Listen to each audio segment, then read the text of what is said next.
Siya classes में आप लोगों का स्वागत है। हम अपनी क्लास को शुरू करते हैं। आज की क्लास में हम देखेंगे मैं 4th semester home science human development paper first, जिसका नाम है पर्सन्स विथ डिसेबिलिटीज़। तो आज की क्लास में हम डिसेबिलिटी से संबंधित जो भी महत्वपूर्ण एमसीक्यू हैं उसको कवर करेंगे।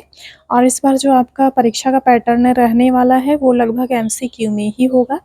तो इसलिए जो भी ये आपका प्रश्न डिज़ाइन किया गया है वो एमसीक्यू के फॉर्म में डिज़ाइन किया गया है। तो चलिए हम क्लास को शुरू करते हैं और देख लेते हैं कि किस तरह के प्रश्न आपके बनते हैं अधिगम अक्षमता से या फिर अक्षमता से। इस पर लॉन्ग वीडियो भी आपको चैनल पर उपलब्ध है, तो आप वहाँ पर जा कर के भी देख सकते हैं। ये वाली क्लास आपकी एमसीक्यू फॉर्म में प्रश्न को डिजाइन किया गया है, उसी के आधार पे। तो चलिए देख लेते हैं। पहला प्रश्न है, डिस्ग्राफिया से तात्पर्य किस अक्षमता या चुनौती से है? ऑप्शन ए है लिखना या लेखन अक्षमता, ऑप्शन बी है पढ़ना, ऑप्शन सी है मोटर समन्वय, ऑप्शन डी है गणितीय अक्षमता। इसमें जो आपका करेक्ट ऑप्शन हो जाएगा ऑप्शन ए आपका करेक्ट हो जाएगा। जो डिस्ग्राफिया होता है वो लेखन अक्षमता से संबंधित होता है। इसमें जो बच्चा होता है वो सही ढंग से नहीं लिख पाता है, इसलिए ये ऑप्शन आपका करेक्ट हो जाएगा। अगला प्रश्न है, पीडब्ल्यूडी एक्ट 1995 में दिव्यांगता नहीं है। ऑप्शन ए है श्रवण बाधित, ऑप्शन बी है तेजाब हमला पीड़ित, ऑप्शन सी है पूर्ण बाधित, ऑप्शन डी है मानसिक मंदिता। तो पीडब्ल्यूडी एक्ट 1995 में जो 95 में जो भी एक्ट पारित किया गया था उसमें 4 तरह की विकलांगता को शामिल किया गया था। तो चलिए देख लेते हैं कि उसमें कौन सी एक विकलांगता है जिसको शामिल नहीं किया गया था। ऑप्शन ए है श्रवण बाधिता, ऑप्शन बी है तेजाब हमला पीड़ित, ऑप्शन सी है पूर्ण दृष्टि बाधित, ऑप्शन डी है मानसिक मंदिता। तो ऑप्शन बी आपका करेक्ट हो जाएगा।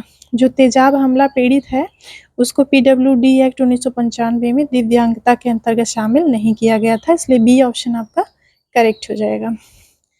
अगला प्रश्न देख लेते हैं, अल्प श्रवण बाधिता होती है। ऑप्शन ए है 0 से 25 dB, ऑप्शन बी है 71 से 90 dB, ऑप्शन सी है 41 से 55 dB, ऑप्शन डी है 90 dB से अधिक। तो इसमें जो आपका करेक्ट आंसर हो जाएगा, अल्प श्रवण बाधिता होती है वो आपकी 41 से 55 dB होती है या डेसिबल होती है। dB को हम डेसिबल कहते हैं, इसलिए सी ऑप्शन आपका करेक्ट हो जाएगा। 41 से 55 जो डेसिबल होता है इसको हम क्या कहते हैं, अल्प श्रवण बाधिता के अंतर्गत इसको शामिल किया जाता है। अगला प्रश्न देख लेते हैं, मोनोप्लेजिया के अंतर्गत प्रभावित होता है। ऑप्शन ए है एक हाथ एक पैर, ऑप्शन बी है दोनों पैर, ऑप्शन सी है पूरा शरीर, ऑप्शन डी है दोनों हाथ। तो मोनोप्लेजिया के अंतर्गत प्रभावित होता है, मोनो का मतलब एक से होता है, तो इसलिए ए ऑप्शन आपका करेक्ट हो जाएगा। एक हाथ और एक पैर किसके अंतर्गत शामिल किया जाता है? मोनोप्लेजिया के अंतर्गत शामिल किया जाता है, इसलिए ये ऑप्शन आपका करेक्ट हो जाएगा। अगला प्रश्न देख लेते हैं, मांसपेशी क्षरण के कितने प्रकार हैं? मांसपेशी क्षरण के कितने प्रकार हैं? ऑप्शन ए है 2, ऑप्शन बी है 4, ऑप्शन सी है 6, ऑप्शन डी है 3। तो मांसपेशी क्षरण के जो प्रकार हैं वो 2 होते हैं, इसलिए ए ऑप्शन आपका करेक्ट हो जाएगा।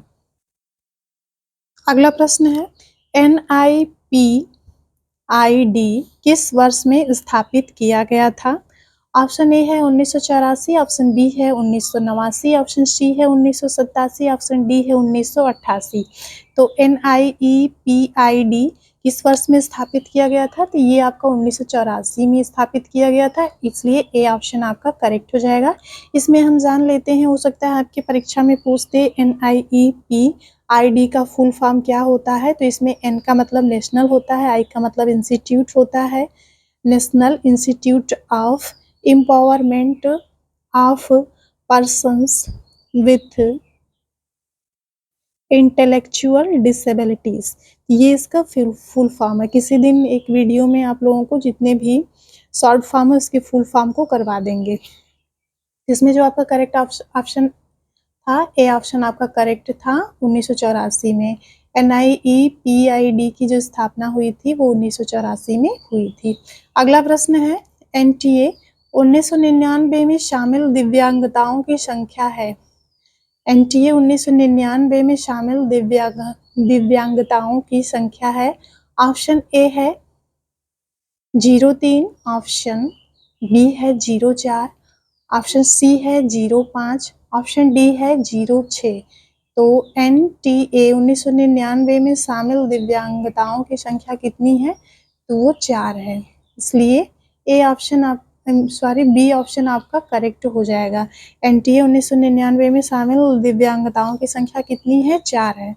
तो चारों दिव्यांगताओं को इसमें जान लेते हैं जो कि एनटीए के द्वारा दिव्यांगता में शामिल किया गया था। तो इसमें पहला है ऑटिज्म और दूसरा है प्रमस्तिष्कीय पक्षाघात है और तीसरा जो है वो मानसिक मंदिता है और चौथा जो है वो बहुविकलांगता है। तो ये जो 4 तरह की विकलांगता है इसको एनटीए ने शामिल किया है।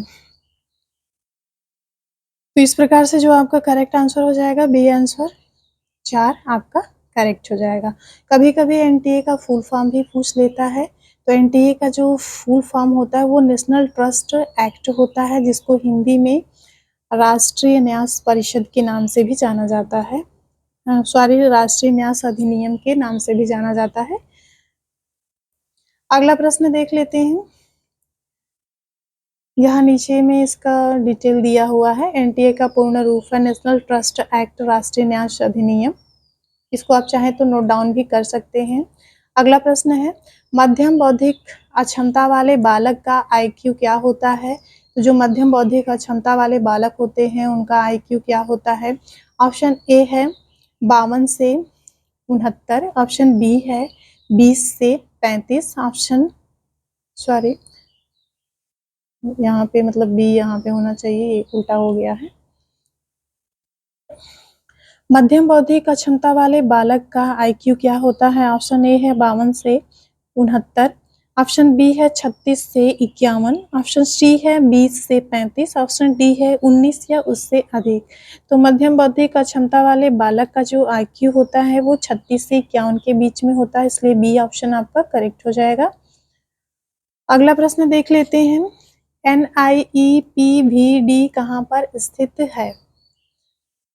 ऑप्शन ए है चेन्नई, ऑप्शन बी है कोलकाता, ऑप्शन सी है देहरादून, ऑप्शन डी है मुंबई।